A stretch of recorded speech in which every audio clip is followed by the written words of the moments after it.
Welcome to this evening's lecture. A few housekeeping announcements to start with. Fire safety. In the event the fire alarm goes off, please proceed down the stairs you came up, out of the door and across the road. Toilets, male and female toilets on the ground floor, non-binary toilets on the 4th floor. Now to our event tonight. So Samhain agus Science is an annual Halloween-inspired mini festival created by the researchers at the Dublin Institute for Advanced Studies. It's now the 6th year of the festival, and Samhain agus Science brings together researchers from each of Diace's disciplines: Celtic studies, theoretical physics, and cosmic physics, incorporating astronomy, astrophysics, and geophysics. And we offer you an imaginative series of free events to mark the ancient feast of Samhain. Samhain agus Science runs this year until 6th of November, and for full details, do please check out our website.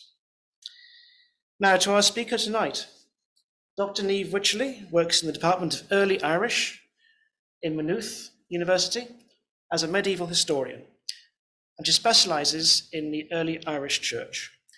She previously held IRC and NUI postdoctoral fellowships in UCD and NUI Galway. She won the NUI Publication Prize in History in 2017 for her first monograph, The Cult of Relics in Early Medieval Ireland. She is the principal investigator of the 4-year SFI IRC pathway project, Power and Patronage in Medieval Ireland, Clonard from the 6th to 12th centuries. She contributes regularly to RTE Brainstorm and television programs, such as the RTE1 documentary, Finding Bridget, with Siobhan McSweeney, and she's a member of the Royal Irish Academy's Young Academy Ireland. So Niamh's topic tonight is the cult of the dead in medieval Ireland. Thank you, Niamh.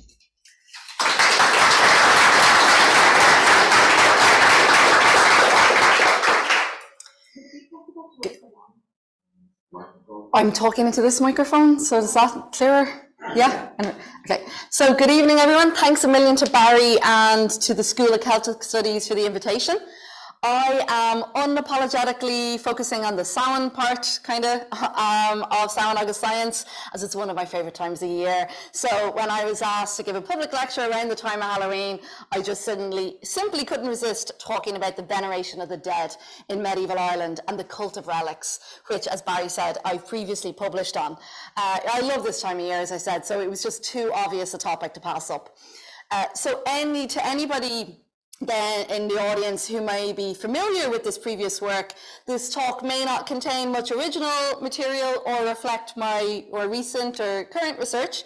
I'm actually currently working on St. Bridget and on St. Finan and Clonard in County Meath. I may as well just take this opportunity to let you all know that Maynooth are working with Kildare County Council to host the scholarly Bridget event next September as part of the Bridget 1500 commemorations. So hopefully see some of you there, and more information on that will be released next year.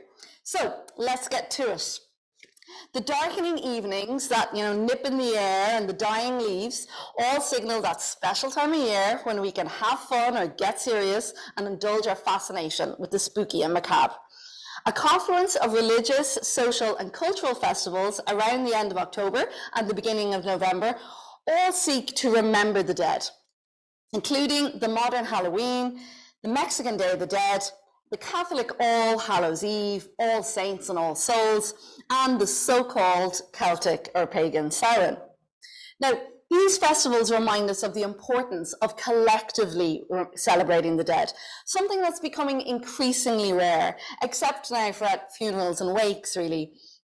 Now, graves and tombs and everything are still actually a relatively big tourism industry. So I've a kind of a slide here from the tomb of Oscar Wilde in Père Lachaise, which attracts loads of visitors. This is an old image of the grave covered in lipstick marks that caused the cemetery, they had to clean it up and put a screen around it, okay, because it covered so much. But as you can see in the second image, the screen is constantly written on and covered in kisses and everything, and then they clean it and it keeps on happening, okay? So I'm not saying people don't still love visiting graves and tombs. Another example here is TripAdvisor page. This is actually old. It's now up to number 32 of about 700 things to do in LA. 32 things to do in LA is to visit the Hollywood Forever Cemetery. Okay, so again, I'm not saying that in modern societies we aren't still drawn to graves and graveyards and tombs, but we don't have that same sense of collectively remembering the dead as I'm going to show you we had in medieval Ireland, where the dead played a much more active role in society. So if we have a look, for example, at ancestral tombs called Furt or Furta, for example, they were used as boundary markers, defining territories between different family groups or kingdoms, okay? Now, these ancestral burial mounds were very important to the community. One early Irish law tract outlined how a long dead and buried ancestor could be called upon to adjudicate in property disputes. So integral to the process that's outlined in the text is the role of this burial mound, which a claimant to the land had to walk over successfully and survive in one piece. Now, the implication that is made by the text is that the act was only safe if the claimant indeed was a descendant of the individual buried, as the buried man or woman would kind of repel outsiders, but not their own descendants, which every time I read it always gives me this image of kind of conjuring up, like, you know, a Star Wars style kind of force field, you know, that like you walk over, boom. But recent archaeological investigations also corroborate these kind of written texts, like this legal text.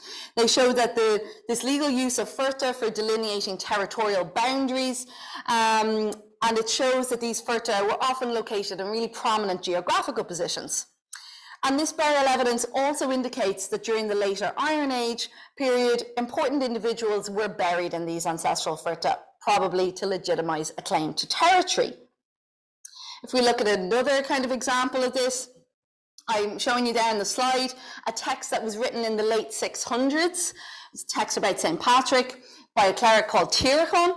And he uses the term furt kind of in the sense of a grave in an episode where he refers to a kind of a Christianized burial or a non-Christian, he calls it a heathen burial of two women, Ethna and Fedelm, who were daughters of King Lugar. Now, what he writes is that the heathen Irish used to call this type of burial a furt, but he says we call it a relic. That is the remains of the maidens. So what we're seeing here maybe is that this kind of type of round ditch enclosure that he describes was being Christianized from a furt to a relic in the Irish language, or at least that seems to be what Tíreachán, how he's explaining the etymology of the terms. Tíreachán's description of the burial of Ethna and Fedelm could then be viewed as evidence for the church's success in its assimilation of the pre-existing culture in which these ancestral bones were already recognised as legitimizing sites. The term furt continued to be used in Irish texts in relation to place names, especially the famous Furta Furfake in County Meath and the Furta Martyrum at Armagh. And this indicates again the importance of these burial mounds to the community. I'd just like to kind of pause for a brief moment just at this juncture, because I've mentioned kind of pre-Christian or pagan a couple of times, and we have to be really careful when we're discussing this topic in medieval Irish history. We have to approach the written sources with due care. Most of them were composed by Christian authors who had received their education through the church, okay? So much of the saga literature, which I won't be discussing today, is set in the pagan past, but this is an imagined pagan past written by Christians. It was written at a time when Ireland had already been a Christian society for many centuries. So the Christian worldview of the authors of this literature shaped their presentation of what they viewed as a pagan culture and society. They themselves had no direct knowledge of it. So topics like so-called Samhain or St. Patrick, so-called Druids, St. Bridget is a big one. They attract a lot of attention that kind of romanticizes a so-called Celtic past. We just need to be wary about that and consider where our sources are actually coming from. So most of our written evidence for what I'm terming the cult of the dead, it comes from a church perspective. And as we can see, when we combine these written sources with the evolution of the language and with the material evidence from archaeologists, we can get a much more rounded understanding of the past. So, for example, archaeologists have also argued that in some cases, burial near the bones of the saint became a substitute for burial near the graves of the ancestors. And this, again, it could reflect the assimilation of different pre-existing and Christian ideas governing the matter in which these bones were used to legitimate sites. Again, going back to early Irish law, swearing on saints' relics became common practice to secure agreements and to seal contracts. And the language suggests that this continued a custom of swearing in cemeteries, with the dead ancestor or now the saint essentially acting as like a witness to the deal. Okay, there's still been an active part of these contracts. The practice then of swearing oaths on saints' relics, incidentally, became so prevalent that one of the old Irish terms that we have for relics, the term min, became the modern Irish term for an oath, mion. So if you look up the modern Irish term now, it's mion for an oath. So what we're seeing in these examples, again, is that the dead continue to play an active role in kind of legal disputes and that kind of thing. So, in fact, the veneration of saints and relics in the church had a huge impact on all of these issues, okay? It brought the dead even closer into the community. So what I'm going to do now is kind of just go back a little bit to discuss in more detail what I'm talking about when I'm talking about the cults of saints and relics, right? I cannot overstate for you here this evening the importance of saints to many communities across what, you know, we might call now Europe in the Middle Ages, you know, a very kind of a Christian-centric, Eurocentric view of calling it kind of like Christendom, okay? But in that area, many communities, saints were a really big, kind of a big deal, okay? I kind of get groans from my students when I make these analogies, but saints were kind of some of the biggest celebrities of their day, you know, by the way they were especially portrayed by hagiographers, and hagiographies were literary stories about their holy lives. And, you know, they're really portrayed as analogous to superheroes, you know, of the saga literature, or like characters in the Marvel Cinematic Universe.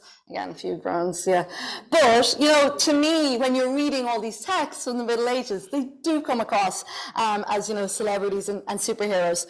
These texts, these hagiographies, they were medieval bestsellers, okay? They were written, copied, read and listened to on a really large scale. So they tell us a lot about their audience and the writers, okay?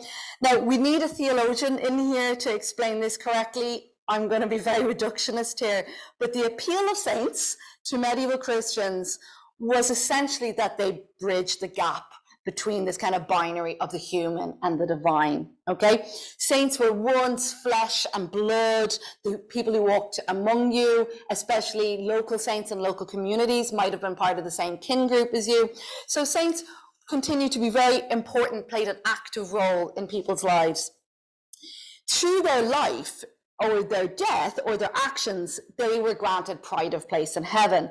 And it was often felt that it was easier to pray directly to a saint who could then intercede with God on your behalf, who could in turn, God was the one who could grant them miracles. Again, very reductionist. Any theologians will be horrified by my oversimplified explanation there. I just have on the slide, just again, the saints' relics provided an opportunity for people to gain a closer connection with the saints. So to kind of create and maintain a more intimate and real relationship with them. They were used for many purposes, which you may or may not know. I have a few of them just named on the slide, like to heal the sick, change weather, swear oaths, ensure victory in battle, amongst many, many more. But relics really provided this maintenance of this tangible and physical, intimate relationship with the saint. What I'm going to do now is just kind of look at a couple of examples from Lives of Saint Finan to kind of just show us how saints were perceived as the living dead to these communities. And there's a lot of type on this slide, so don't worry too much about it. It's flicking like crazy. It doesn't like this slide. Stay. No, doesn't like it. Stay. Okay? No, it doesn't. Okay, so I'll just read that one to you. Wow. So what was written on that slide? Oh, spooky, what's going on? What it said, it doesn't want me to tell you. Basically, it's an extract from a Latin life of Finan from the Codex Salmanticensis. The text says that after Saint Finan's death, Saint Colman came to visit the place of Finan's grave. He was received with joy by the brethren, but when they all went to sleep at night, Colman headed to the door of the church and he said, "Oh, Saint Finan, open your church before me." And Finan, arriving quickly, and opened the door, which had been firmly bolted, and invited him to enter, saying, "What do you want here, and why have you come to this place?" And Colman said in reply, "I want you to ask the Lord for me in order that I may end this life this year, and that I may find mercy in the presence of the Highest One." Finan replied, "Return to your place, and what you have asked will be given to you. For this year, you will go forth to God as you wish." That means you will die, just in case anybody's wondering. And bidding farewell to each other, Finan and Colman parted from one another. Coming outside of the church and looking back, Colman saw that the door of the church was closed as before. Thus, coming to his place, he prepared himself for what had been promised and did die in the same year, just as Finan said. Now, Colman is presented as so calm here when faced with this apparition. You wouldn't want to be easily spooked or scared of ghosts, but Finan was the very special dead, remember, okay? He was bridging the worlds between the human and divine. He was a safe place. He was a comrade and a friend. Now, the extract that I read out was translated into English from a Latin version of the life of Finan, but if we look at a version that is here on the slide, the Irish version, which clearly the computer prefers, this extract shows us how important then the body of the saint itself became in medieval Ireland. Just one example, again from Saint Finan, because he's my main dude at the moment. So this text tells us that in a location that's called Lesson Memra in Clonard, County Meath, Finan's relics and remains are on earth with honour and reverence, with miracles and marvels every day. And he overwhelms everyone who opposes them, and he protects everyone who works along with them. I've taken this extract from an edition and translation published by Whitley Stokes in 1890, which is obviously a very long time ago. I hope to commission a new edition and trans of the text as part of my current project on Clonard.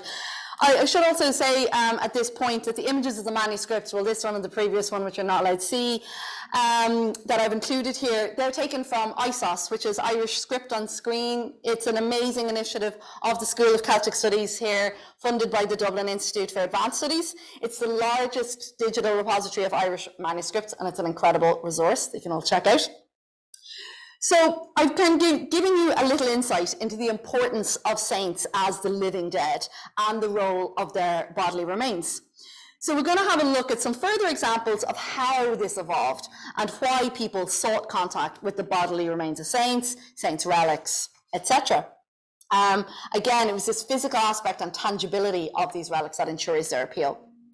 So the earliest evidence, if we go back in time a bit, for the Christian cult of relics shows the importance of physical remains to the maintenance of an ongoing relationship with the saint. So if we look at the account of the martyrdom of Saint Polycarp, it records both the preservation of the martyr's body as a relic and also the celebration of his day of death as a feast. So Polycarp was burned at the stake in around 155 AD. His followers retrieved his bones afterwards, and referring to them as dearer to us than precious stones and finer than gold, we bury them in a fitting spot.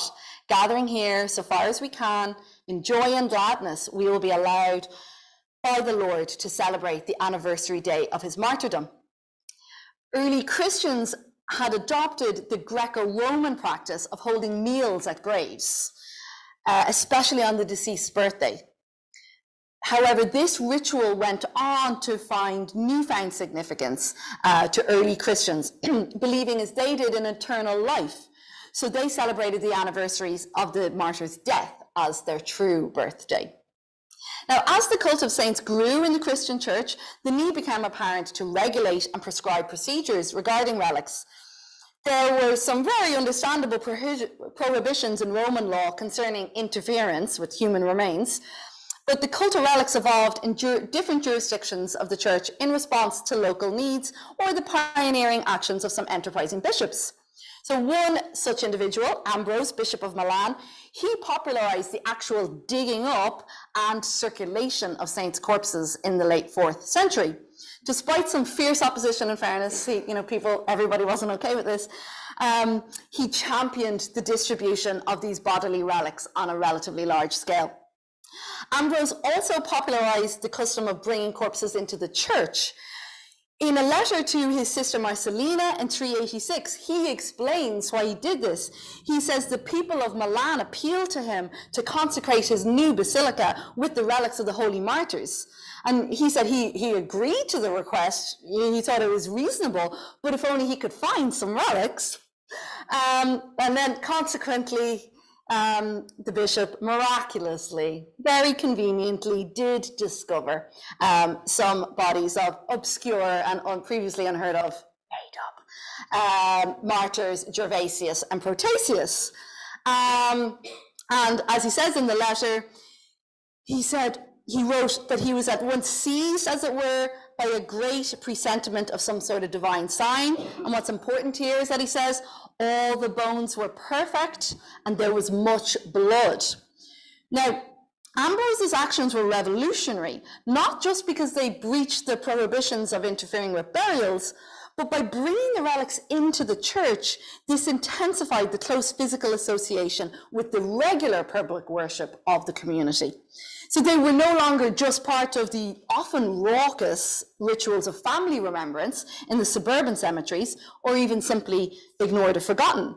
Now they were being venerated soberly and properly and publicly in their own church. Ambrose, of course, preserved his own legacy, smart man, by arranging to have his own body interred in pride of place in his basilica, as I have here a picture for you on the slide, and you can go and visit him. Next to the remains, he's there next to Saints Gervasius and Protasius. Now, Ambrose's description of the bodies of Gervasius and Protasius as undecayed and bloody shows why saints are referred to as the living dead. This idea of the incorruptibility of saintly bodies continued to be a common theme in the cult of relics. Another good example is related by Pope Gregory the Great in his dialogues composed about 593, and he describes the execution and beheading and burial outside the city walls of Bishop Herculanus by Tasha, king of the Ostrogoths. When the body was later dug up in order for a more fitting burial in the Church of St. Peter, they discovered that the corpse hadn't decayed. Miraculously, the wounds had healed and the head had even miraculously rejoined the body. In an interesting example closer to home, the body of St. Cuthbert of Lindisfarne was found to also have been incorrupt when his body was opened 11 years after his death in 687 AD. On opening the grave, the monks found the body undecayed and the clothing still fresh. And as I have quote on the slide, in the anonymous hagiographical account of the life of Cuthbert, it says, the skin had not decayed nor grown old, nor the sinews become dry. The limbs lay at rest with all the appearance of life and were still movable at the joints. Now, what is fascinating about Cuthbert is that investigations of the remains in 1899 suggested that actually that this report may have been correct, that 11 years after the death of Cuthbert, there's evidence to show that it may have been really well preserved, that possibly some sort of embalming had been involved or that natural processes had arrested decay. Like the story of Cuthbert's coffin in itself is fascinating. Could take up a whole paper. They've been able to identify the original Anglo-Saxon coffin, fragments of which are now on display in Durham Cathedral.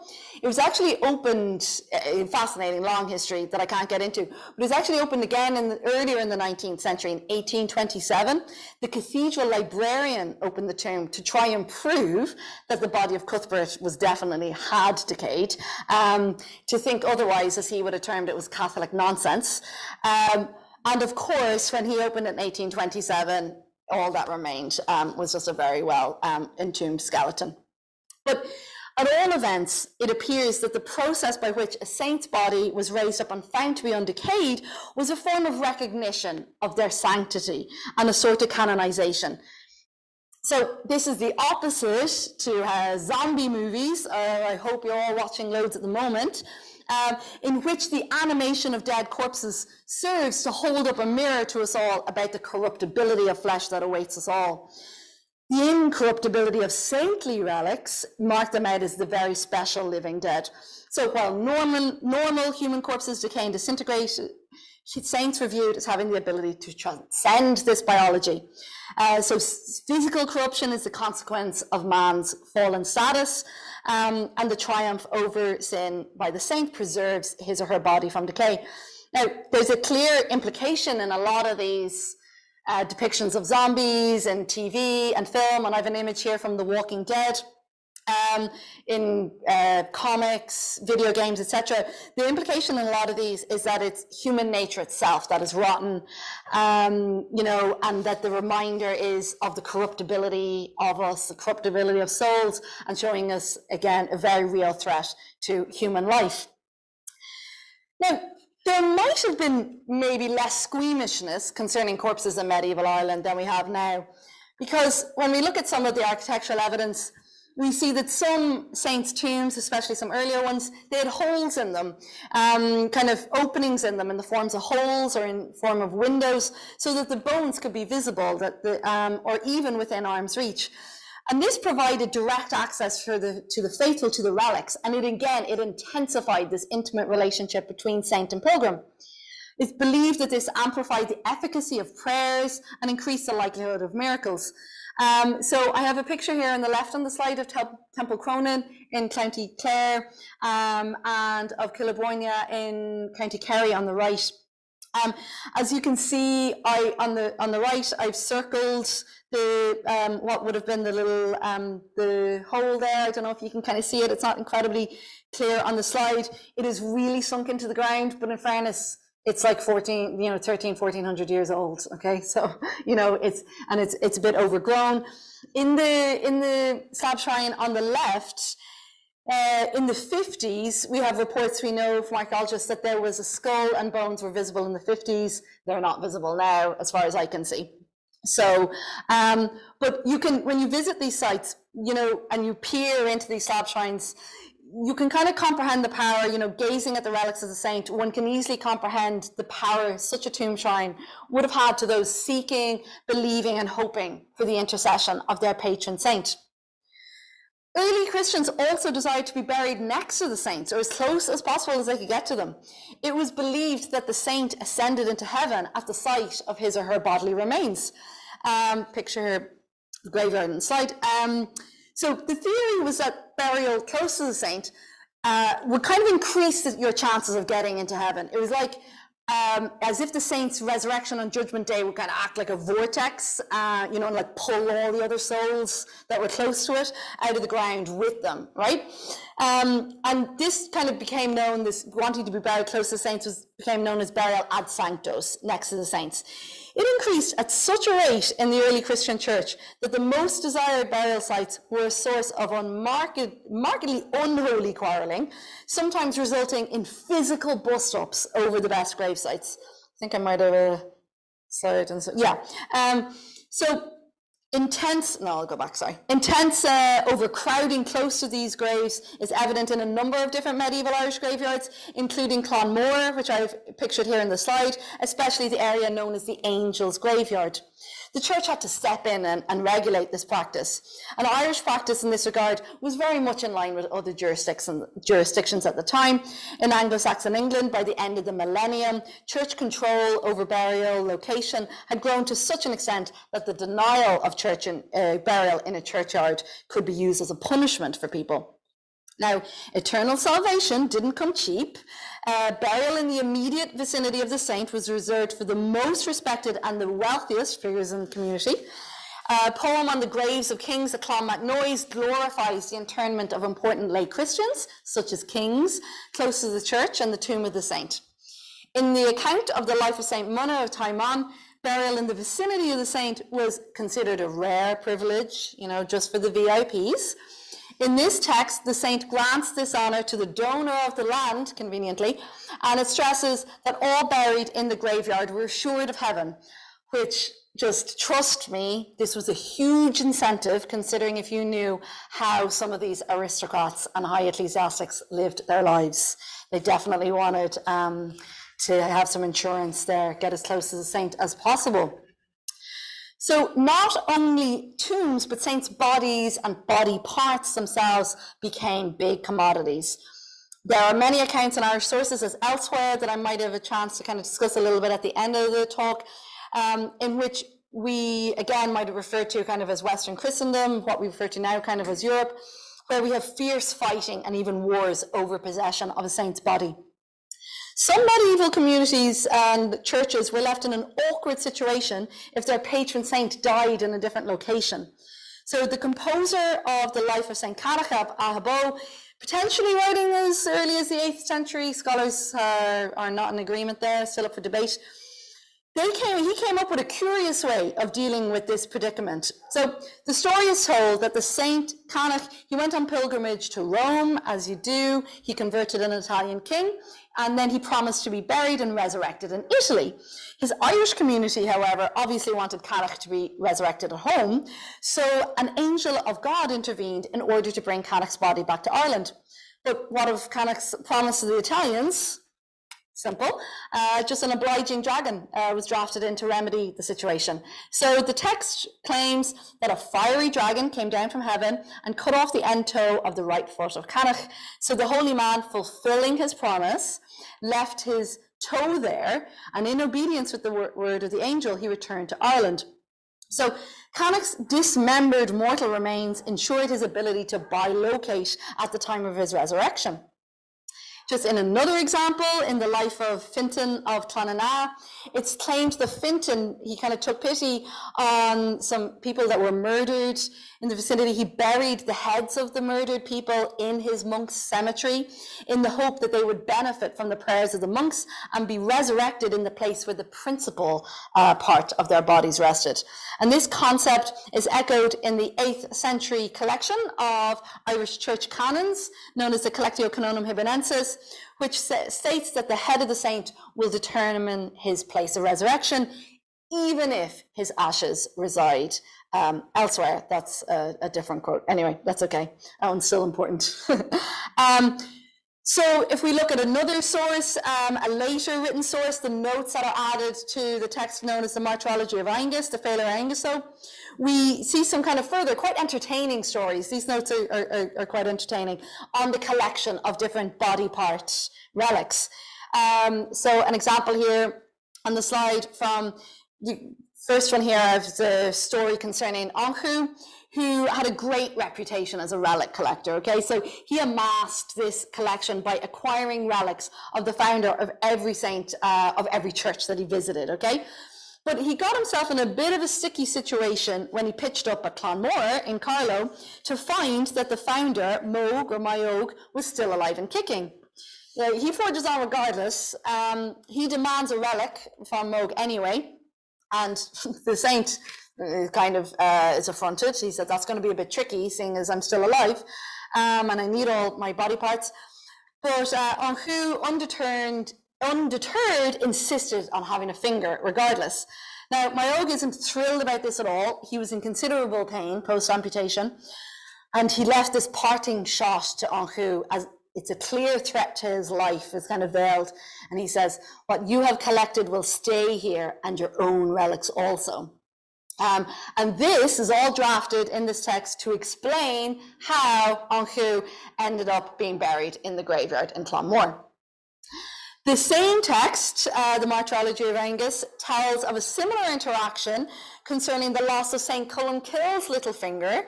He lost it to Cormac of Durrow, who Cormac desperately wanted a relic of St. Columbkill. And in this case, Columbkill was equally displeased at getting his finger chopped off. He proclaimed that Cormac would be eaten by wolves because of it. So reintroduction of wolves to Ireland is a mad idea that some people have. Not good, apex predator. Okay, so Just kind of looking at the time, I have a good bit of time that I can talk about a few other things. So another thing that I wanted to kind of discuss with you, because you may or may not tell, I could talk about this all night long, but I won't, is I just wanted to talk a little bit about the language, because one of the best things about being a historian of medieval Ireland, of medieval Irish history, is that we have the Irish medieval authors loved writing things in Latin and in the native language, in the vernacular Irish, Old Irish, or then Middle Irish. So this means for the historian that we have, in some cases, twice as many, a really wide semantic range, twice as many references to things. We can compare and contrast between the Latin and the Irish, and it means that the historian can really extract so much out of this amazing bilingualism of the medieval Irish. So I'm going to have just kind of a little bit of a talk about some of the language of relics and also some of the terms for graves, for graveyards, okay?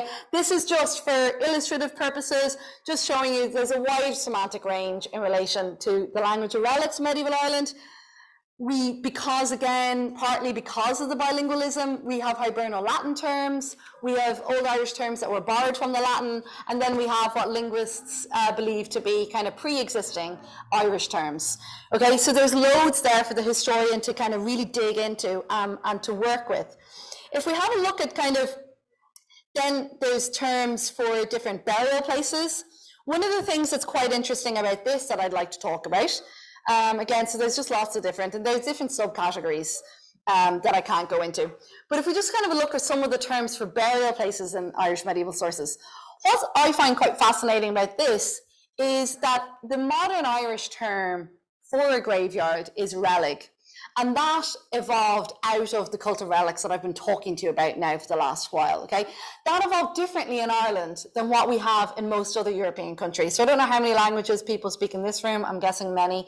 And a lot of the terms that we have for places, where communal places of the dead, come from different common roots. So we have kind of places like that related to the term graveyard, or we have an English graveyard. We have cemetery coming from cemeterium. We have things like gravplace. We have different words. They all evolve from a certain way, okay, from either cemetery or from a place for graves. We don't get that in Irish, okay, so I think that's quite interesting. The term in modern Irish is relic, and that comes from the cult of relics. We have some other terms as well that I have there on the slide for different terms for kind of burial places in medieval Irish sources. I'm just only using this to kind of make the point that there's just so much richness in medieval Irish history with the language along with the material evidence that historians can really dig into and use to explore and understand our medieval past. One of the terms that I just couldn't resist kind of bringing up this evening was the term Tasha. So again, this is a term in modern Irish, which I just have from Tanglin that two terms in modern, two kind of explanations in modern Irish, and you can kind of see how they're related. So we have Tasha and the Niamh, the relics of the saints. And that's how it's used in my texts, right? So when my text, in my medieval Irish text, Tasha and the Niamh, the remains of the saints. And what I've been able to garner through all of my kind of analysis is that referred to the body, right? And the actual, the corpse, okay? And the kind of the physical remains. And other terms for relic, so religa from the Latin reliquae, that evolves into relic in the singular for a graveyard. But you can see here that the other use in modern Irish of Tasha is dampness, moistness, humidity, and this way of this modern Irish definition is also used in the medieval texts, okay, in Ireland. So there's, to me, the correlation between like a decomposing body isn't a stretch, you know, it makes sense to me. Just to go back to kind of just some of the examples from the medieval Irish sources. We have, you know, Sancton's hymn at last says, you know, may I not put the colour of the corpse on me. The heptad says at last Saint Tasha and the Niamh in the relics of the saints residing there. We have other examples of where it's used to kind of portray kind of clay something damp, moist, sticky. So just to kind of explain how the words, this rich semantic range that we have in the Middle Ages, it evolves in a different way into modern Irish, where we have relic as modern Irish graveyard, Tasha used in relation to saints' remains. And there's just a couple of other examples, like from the Finan agus again. But I want to kind of move on now, before I finish up, just for a few minutes, talk about, I made reference earlier to wars being waged over relics of the saints. So I'm just going to go through a couple of examples that we have from some of our various earliest sources. So from a couple of examples from 7th century sources, so from the 600s from medieval Ireland. Both sources were written about St. Patrick. I have one from Tyrconnell, as I mentioned earlier, and another one from Muirchú. So I'll actually start with Muirchú. Muirchú, again, is another cleric writing on behalf of Armagh about the life of St. Patrick. He's the main person who portrays Patrick as this big superhero, you know, slaying the king's magicians, and very much, you know, kind of a patriarch in the Old Testament tradition, fire and brimstone, not kind of warm and fuzzy Christ-like figure like Bridget, who is, anyway, I won't get into Bridget now, but she's much more important and a bigger deal in the 7th century than Patrick. There's the reason why I'm not giving examples of Bridget here and why I'm giving examples of Patrick is because Bridget was a very real person who had a very real fancy tomb in Kildare at this time. There's nothing too gory or fantastic about it except that it's sumptuously decorated. What's interesting about Patrick is that Armagh had a problem in the 7th century. They didn't have the bones of Patrick. They didn't have his body, right? I've just spent a long time explaining to you it was really important to have the body of your saint, right? So these two very erudite clerics, Muirchú and Tyrconnell, in their texts, well, mostly Muirchú, you know, are explaining how do we account for this. And Muirchú explains the lack of Patrick's bodily relics in Armagh by weaving this evocative tale. It owes more to the Bible and to political jurisdictional realities of the 7th century than the historical truth of the 5th century. But he explains that an angel appeared to Patrick before his death, and he instructed 2 untamed oxen should be sent off carrying his dead body. The oxen stopped at modern Downpatrick, according to Muirchú, where then Patrick is buried. Now, the angel further stipulated that a cubit of earth should be placed over the body to prevent its exhumation. Again, right? I've showed you how they were fond of digging them up and moving to other places, okay? But Muirchú is covering all his bases here. He neatly explains why Patrick's body was not translated into a grand shrine like Bridget in Muirchú's own era, okay? And his account elaborates that there was then fierce contention over Patrick's body after his death between warring factions of the time, the Inel and the Eher and the Ullid. And to prevent the shedding of blood, the text says, both groups were led astray by an illusion and the mercy of God, so neither could lay claim to the body. So this is why we can never really be sure exactly where the body of Patrick is. I hope there's no one from Downpatrick here. I didn't say that, if anybody's watching. Now, Muirchú's literary account of the potential war being waged over Patrick's body, it reflects this real problem that we had in the Middle Ages of the theft of relics. Demand for relics was so strong that trade in relics as commodities became big business. Some relics were acquired in less than savory circumstances. This was known as the phenomenon of relic theft, or as it was called in the Middle Ages, kidnapping, because, of course, saints are the living dead. They're thought of as still alive. Okay? It highlights for us the considerable impact of saints' remains in society. Of course, this isn't just a medieval trend. Relics are still considered ripe targets for theft today. We saw a few years ago with the theft of the heart of St. Lawrence O'Toole, and there's an expert in this room on St. Lawrence O'Toole. So, yeah, just to kind of, go through an example, we have another example in a much later life, the life of St. Abon. It also records an instance of relic theft that kind of fits snugly into this continental tradition of these kidnappings. According to Abon's hagiographer, that after his death in his monastery, of Mag Arnada. His body was then stolen by locals of his birthplace, Calaban. Okay, so who has claim to the body? Just quickly before I finish, I'll talk about, oh, no, I am finished. No, okay. A little bit, just example from Tyrconnell. This is this really evocative story. I'm kind of including it because it's one of my favourite X-Facts episodes from 7th century Ireland. Big fan of Bruscus and Tyrconnell. Now, in this again, it's a collection of stories concerning St. Patrick. But in this episode, what we see here is just kind of it's kind of a very evocative story about the importance of being part of a community after your death. So in this episode, the dead priest Bruscus, he was buried alone in what became a deserted church. And then he haunts another holy man with dreams complaining of this loneliness. So eventually, this holy man had no choice but to dig up the bones with a shovel and to move them to his own monastery, okay? The text says that Bruscus said something extraordinary after his death to another holy man who was in the monastery of the family of Cuthaba. All is well with you because you have a son. I loathe my death because I am alone in a solitary church, a church deserted and empty with no priests to offer beside me. So for 3 nights, the holy man had this dream. And on the 3rd day, he got up, he took an iron shovel and he dug up the moat of the grave. He took the bones of the holy Bruscus with him to his own monastery where they now are, and Bruscus spoke no more.